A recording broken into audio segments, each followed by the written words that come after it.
In round 5 of the Honda UK Open, our champion and series leader Jeremy Watley ran into big trouble. Into an early lead, however. That is not to be Andy Nicholls' race, and a tremendous prank. There are no less than 4 riders picking themselves up from a melee, a Kawasaki. There's one Yamaha lying in the middle of the circuit.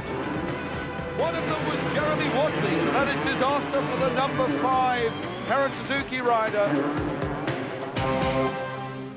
Welcome to Matchams Park for round 6 of the Honda UK Open. The last round was certainly pretty eventful, not least because the reigning champion Jeremy Watley came a real cropper, but despite that he's still in the lead, but only just.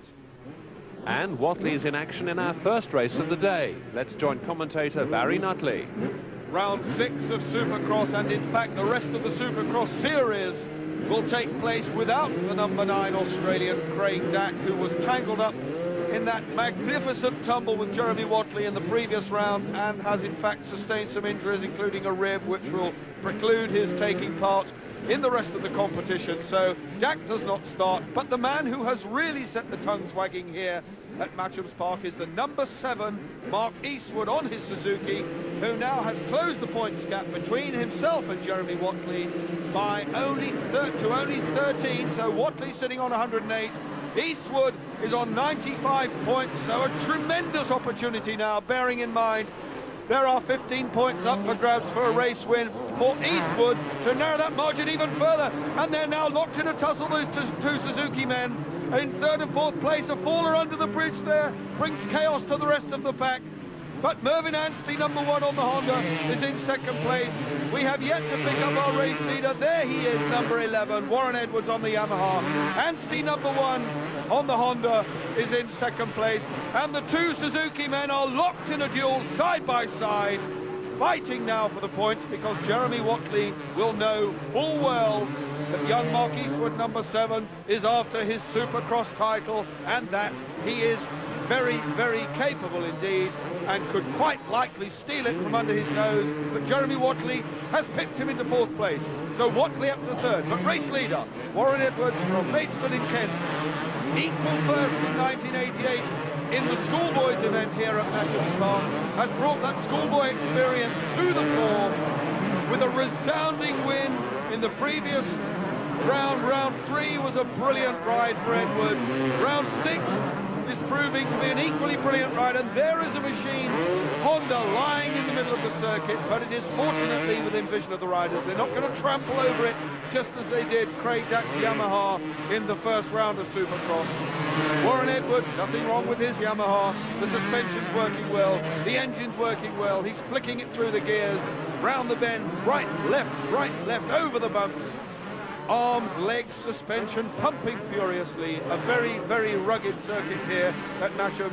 He's in the seat, he's off the seat, the legs are down, but he's still going, and look how Watley is now closing on Mervyn Anstey. Mervyn Anstey there in 2nd place now. Warren Edwards pulling away from him, but Watley closing. This is where the battle will be, halfway round the first heat of round 6. Jeremy Watley, series leader, closing on Honda's Mervyn Anstey, who has really shone in the second half of the competition. But the man from Andover now, coming under pressure from the yellow peril. There's number 5, Jeremy Watley.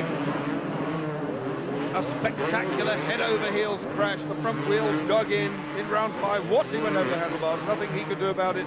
He was very lucky to escape injury, unlike the poor Australian Dack, who has been prevented from taking part in the rest of the competition as a result of that prank. But young Warren Edwards, riding superbly, 18 years of age, 10 years experience, and looking every inch a potential Supercross champion. Jeremy Watley still in 3rd, the yellow flag being readied for them. Edwards has taken the last lap flag. Mervyn Anstey comes past, as I speak, the commentary point, to take his last lap flag. And Watley has been dropped away somewhat now from Anstey. Anstey's piled on the coals and has stretched the gap, but they're lapping tail enders. This could be crunch time for Mervyn Anstey, but he's taken the wide line, he's okay. He's out on his own. There's Jeremy Watley. So Watley not going as quickly as he has done in previous encounters, but he's obviously riding for points. The man he needs to beat is behind him, number 7, Mark Eastwood. He's the danger man to Jeremy Watley.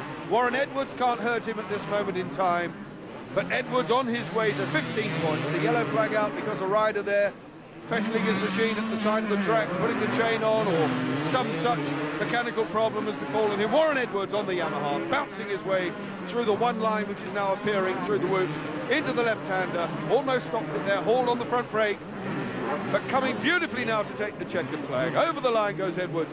An ever-closing Mervyn Anstey takes second place. Watley's there for third. Mark Eastwood is fourth. So Suzuki is in third and fourth place. A Honda it was in second. A Yamaha, and it was this Yamaha emerging from the bridge now. Number 11 from Maidstone, Warren Edwards. A very, very convincing win indeed. Impressive racing there by Warren Edwards, a win that'll boost his confidence.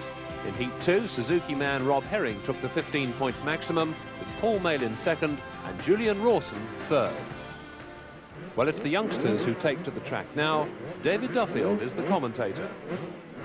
Well, side by side as they line up for round 6 are the two lads very much in contention. Number 1, Neil Prince from Wrexham, has 61 points. He's lying joint second. But overall leader at the moment with 63 points is Jason Burrows, number 7. He's come all the way here from Newport in South Wales, whereas Neil Prince comes from Wrexham in North Wales. Jason Burrows' mother is here watching too, and she's hoping her son keeps these maximum point scores throughout, because she could win the Honda Vision scooter, which goes to the mother of the leading Schoolboy when we hit the end of this series. There they go, and the two challenging on the inside. Good start there for Jason Burrows, but he's pushed Neil Prince nearly into the fence, allowing Danny Wilkinson to come up into third place, and Danny Tullett up alongside him in fourth. But he held it nicely, Jason Burrows, despite that moment when he swung out across in front of Neil Prince, and he's opening up now a useful gap as Prince's hand went up to his face. I'm not quite sure whether he's actually got goggles on now, Neil Prince, because on the start line it didn't look evident that he got them, but certainly with the mud flying around here, it's a most important piece of equipment. And yes, he has, and he's very thankful for those goggles now. Prince in second place behind Burrows. And there he is, 1 chasing after 7.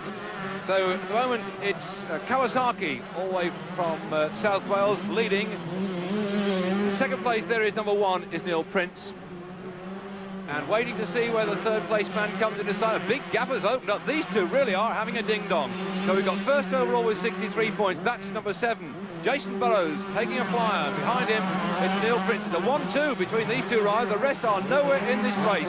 That is quite surprising. They've gone so far in the lead, because we've often seen closer battles than that from the Schoolboy. So I rather think that some of the lads must have disappeared and had some crashes around the course. Very difficult for these Schoolboys, by the way, to control the bike once it starts to slide.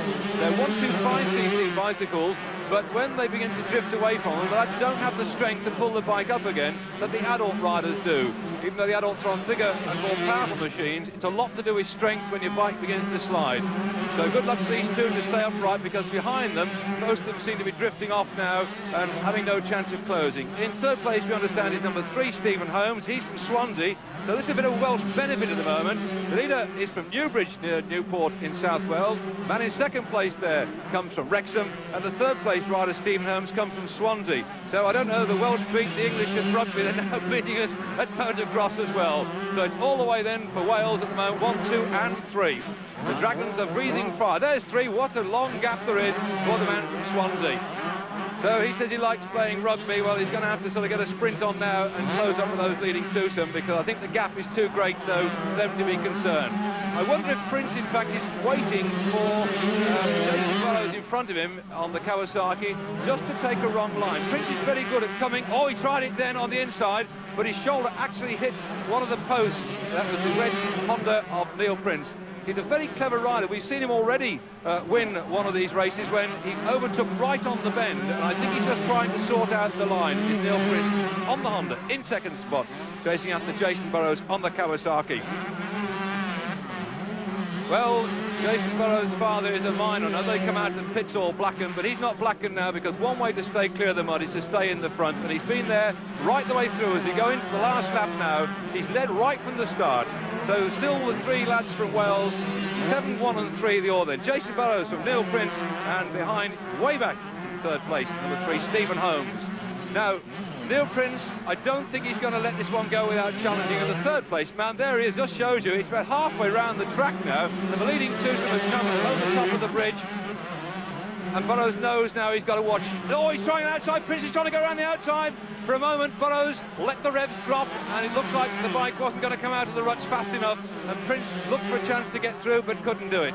Way back in fourth place, 14, Tim Elverson from Camberley, just up the road. Oh, down goes Jade, and down goes Prince as well. Can the third place man catch up? Stephen Holmes from Swansea's now looking for a chance of going past these two, but Prince is first on his bicycle, and so it's now Prince who's up and going. Jason Burrows hasn't yet got back on the bike. Well, that was a misfortune for both of them, but I'd rather think then that number 1 is way in the lead, and there is number 2, and look, coming up from behind is the lad from Swansea, number 3, Stephen Holmes, on his Honda now, trying to close up as the checkered flag comes out. For Neil Prince, first across the line, and that's his third time he's won one of these rounds. There, unfortunately, Jason Burrows relegated to second place, and a good ride by Stephen Holmes to finish third. Neil Prince then collects 15 points after coming out best in that tangle with Jason Burrows on the last lap. Jason, tell us what happened in that last race, because it looked to us as if maybe you had a bit of a raw deal. Yeah, well, I came around over the jump and Neil went on the inside of me and took me out. Well, how do you feel about that? I don't think you're too pleased, are you? Oh, pretty annoyed, eh? But what can you do about it? It seems unfair that really you can suffer and he gets away with it. Well, I don't think they do much about it in the Supercross, but that's... I suppose over a season maybe these things even themselves out, do they? Well, hopefully I'll get my own back on him. Jason Burrows not too pleased with life at the moment, but stay with us, there's more schoolboy rivalry coming up. As we move on now to the second schoolboy heat in round 2, we have two riders who are equally placed on 61 points in joint second overall. Number 2, Chris McMillan on his Honda, and number 6, Matthew Harvey on his Yamaha. Harvey's drawn the far left-hand gate. He's last but one in line, and that's the long way to come round. And he really is the man who should win this one, because he's been a national champion last year, won the National League, champion of champions. He's going to need all that skill to come from the far side of the circuit. Here on the very near side, number 4, that's Kelly Swanson. He's a quick starter too, so looks like the Honda boys might well give that rider on the far side some trouble out of the gate as it gets ready to drop down. The revs rise, and off they go now. And it certainly looks as if number 4, Kelly Swanson's made an extremely good start indeed. He's taken the centre, and alongside him, number 2, Chris McMillan has got a good start as well. No sign of number 6, Matthew Harvey. He needs the points to stay in contention in this very, very exciting Schoolboys race series that we've had here at Matchams so far. With the circuit drying out a bit now, these lads are able to get a better grip, and over the top. They don't like to take it too high and come down. Some of the senior riders are going much further up than they are, but essentially keeping it down and still leading them through. Number 4, and a rather bad line for the third place rider who's lost his position now, but still these two leading. Number 4, taking a good line there, Danny Tullich from Liverpool, closely pursued by Chris McMillan. Well, Chris has been getting better all the way through the series, and I think he may well have a go at getting past his teammates. In third place then we've got number 10, Roy Prescott, who's come down here from Ormskirk, and in fourth place number 15, and that's Glenn Stimson from Wimborne on his Yamaha. So quite a collection of machinery here with the two Hondas leading through at the moment. In fourth place, number 6, and that's Matthew Harvey. Well, Matthew's got a lot of work to do to catch up. We would have thought he'd have been in the top 3, but he's lying 4th at the moment. So there goes our leader.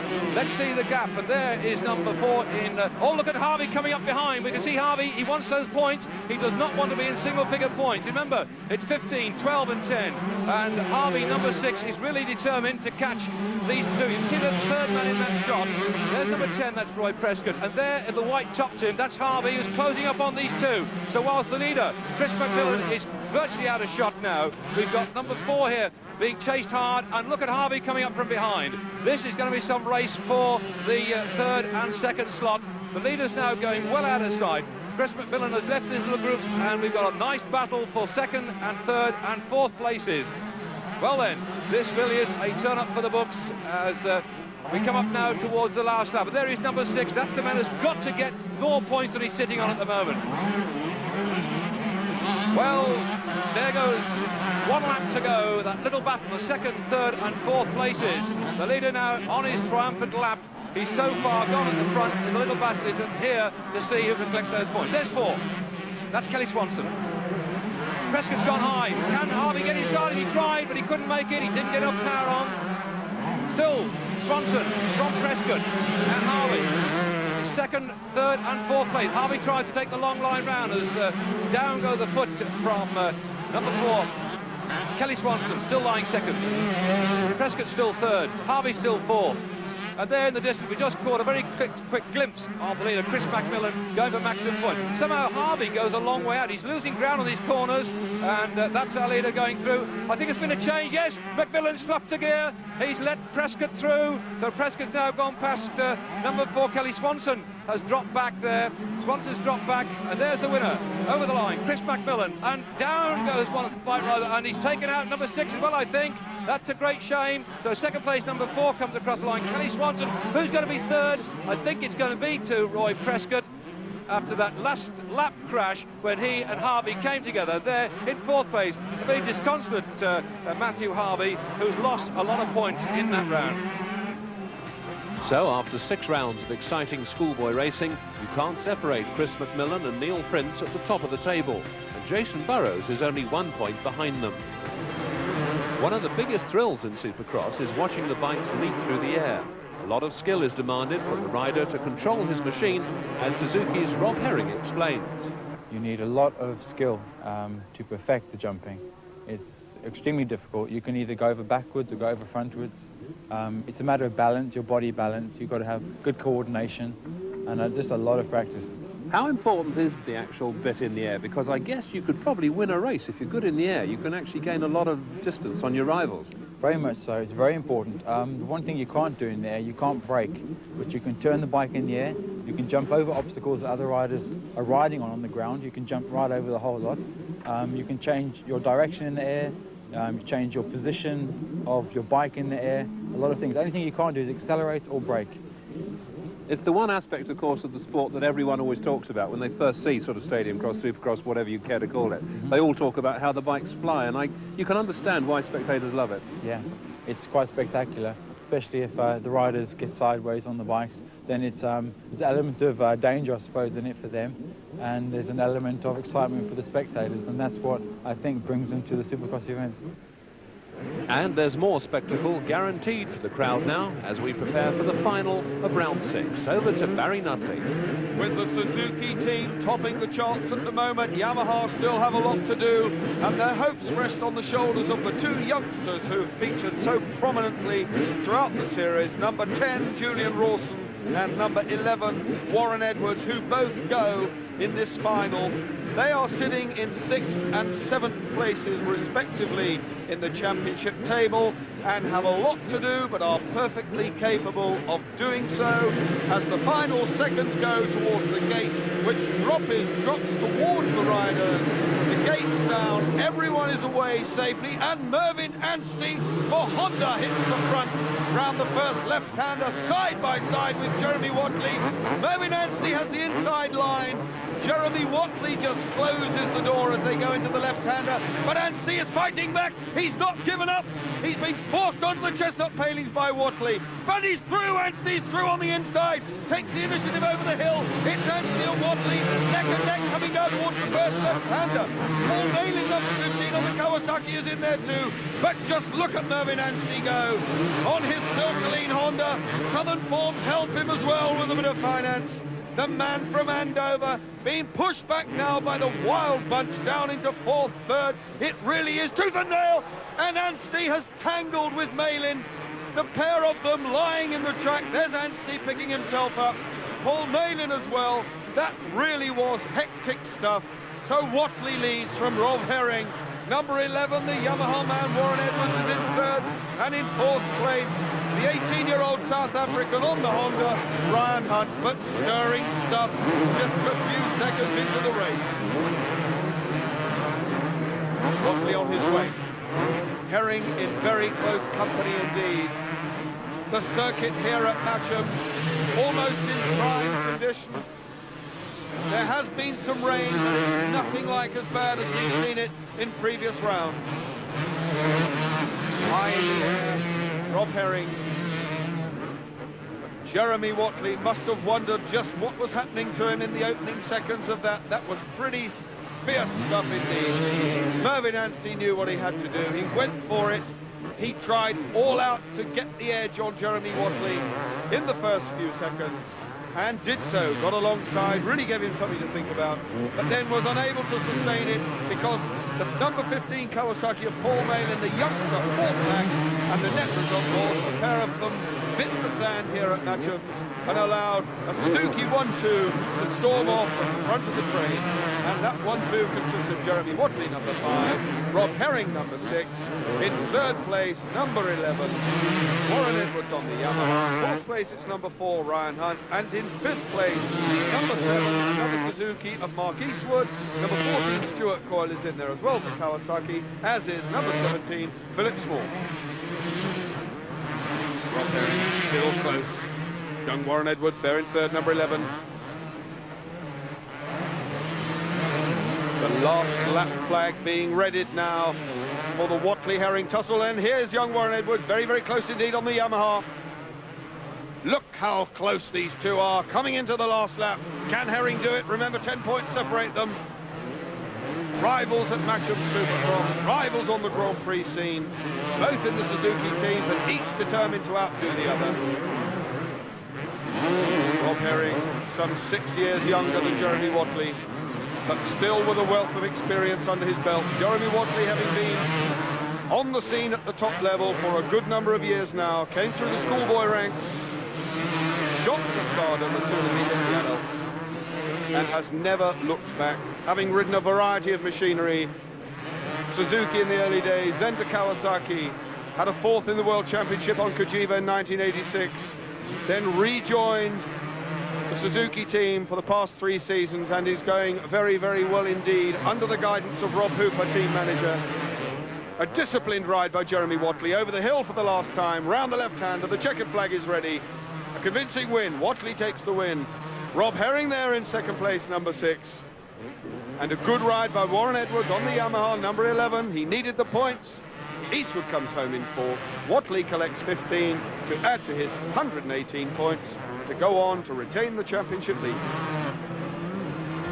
Yes, Jeremy Watley has a lead of 13 points at the top of the table over Rob Herring. Then comes another Suzuki man, Mark Eastwood, followed by Yamaha's Warren Edwards. Well, that's all from Supercross for another week.